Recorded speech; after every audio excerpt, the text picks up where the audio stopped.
खबरों की शुरुआत कर लेते हैं। बड़ी खबर जान लीजिए। भजनलाल सरकार ने एक बार फिर बड़ा प्रशासनिक फेरबदल किया है। 24 आईपीएस अधिकारी और 396 आरएएस अधिकारियों का तबादला कर दिया है। स्वास्थ्य विभाग ने ट्रांसफर की सूची जारी की है। 78 मेडिकल प्रोफेसर का तबादला किया गया है और जिन लोगों का तबादला हुआ है उनको लेकर कार्मिक विभाग की ओर से चिट्ठी जारी कर दी गई है।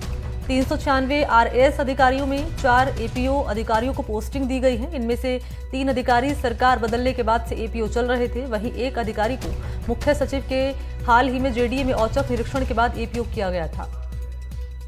गहलोत सरकार में सीएमओ में तैनात आरएएस अधिकारी शाहीन अली खान को अतिरिक्त निदेशक पद पर पोस्टिंग मिली है। इसके अलावा कुछ दिन पहले सीएमओ में विशेष अधिकारी बनाए गए आरएएस अधिकारी रामरतन सौकरिया को हटा दिया गया है। उप मुख्यमंत्री दिया कुमारी के विशिष्ट सहायक को बदला गया है। पहले आरएएस अधिकारी जगबीर सिंह को दिया कुमारी का विशिष्ट सहायक नियुक्त किया गया था, लेकिन अब उनकी जगह पर आरएएस ललित कुमार को विशिष्ट सहायक नियुक्त किया गया है।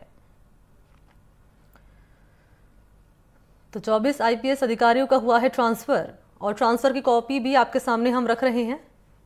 396 आरएएस अधिकारी का हुआ है ट्रांसफर। 78 मेडिकल कॉलेज के प्रोफेसर का तबादला हुआ है।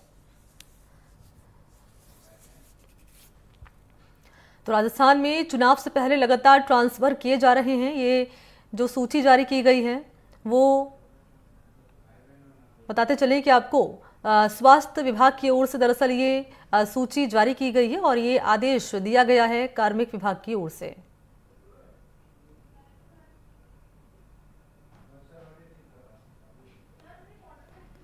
तो बड़ा प्रशासनिक फेरबदल हुआ है। 396 आरएएस अधिकारियों को तबादला हुआ है। स्वास्थ्य विभाग ने सूची जारी की है ट्रांसफर की। 78 मेडिकल प्रोफेसर को तबादला मिला है यहाँ और जिन लोगों का ट्रांसफर हुआ है उनको लेकर कार्मिक विभाग की ओर से चिट्ठी जारी कर दी गई है। तो 396 आरएएस अधिकारियों में 4 एपीओ अधिकारी को मिली है पोस्टिंग और इनमें से 3 अधिकारी सरकार बदलने के बाद से एपीओ चल रहे थे। एक अधिकारी को मुख्य सचिव के हाल ही में जेडीए में औचक निरीक्षण के बाद एपीओ किया गया था। सहयोगी सोमू आनंद मौजूद है इस वक्त मेरे साथ। सोमू, इस खबर से जुड़ी हुई क्या है पूरी जानकारी? हम देख पा रहे हैं चुनाव से पहले लगातार ट्रांसफर हो रहे हैं अधिकारियों के और इसी कड़ी में एक और बड़ा फैसला। जी बिल्कुल, देखिए जो ट्रांसफर पर रोक लगी थी उसके बाद ट्रांसफर जब खुले और लगातार बहुत बड़े पैमाने पे अलग अलग विभागों में ट्रांसफर हो रहे थे। 20 तारीख उसकी आखिरी डेट थी, लेकिन फिर उसे बढ़ाया गया, 22 तक उसकी तारीख की गई और कल रात में, जबकि कल आखिरी दिन वो जो बढ़ाई गई तारीख का आखिरी दिन था, वहां भी बहुत बड़े पैमाने पर तबादले हुए और हमने देखा कि किस तरह से प्रशासनिक अधिकारियों को बदला गया। अलग अलग विभागों में भी, चाहे परिवहन विभाग की बात करें या रसद विभाग की बात करें, वहां भी बड़े पैमाने पर फेरबदल हुए। जनसंपर्क अधिकारी जो अलग अलग विभागों में लगे हुए थे वहां भी बहुत बड़े पैमाने पर फेरबदल हुआ। तो हम ये देख पा रहे हैं कि लोकसभा चुनाव से पहले जो है ये पूरी कसरत की जा रही है और मंत्रियों के आवास पे जमावड़ा लगा रहता था। जो लोग अपना ट्रांसफर कराना चाहते थे एक जगह से दूसरी जगह, वो वहां पहुंचते थे, अपनी अर्जियां लगाते थे। तो ये सब कुछ हमने देखा और बहुत बड़े पैमाने पे अब फेरबदल हुआ है। प्रशासनिक जो पूरा महकमा है उसके साथ साथ जो अलग अलग विभाग है, चाहे वो चिकित्सा विभाग हो, परिवहन विभाग हो, जनसंपर्क विभाग हो, या तमाम विभागों में बड़े पैमाने पे तबादले हुए हैं। सिर्फ शिक्षा विभाग एक ऐसा विभाग है जहां पर तबादले नहीं हुए हैं, क्योंकि वहां पर मंत्री मदन दिलावर ने कह दिया था कि जब तक परीक्षा होनी है तब तक किसी तरह का ट्रांसफर जो है वो नहीं होगा। और जाहिर तौर पे ये एक बहुत महत्वपूर्ण डिसीजन था, क्योंकि अगर ऐसा होता तो पूरी अफरा तफरी मच जाती, विद्यार्थियों को परीक्षाओं में जाना है।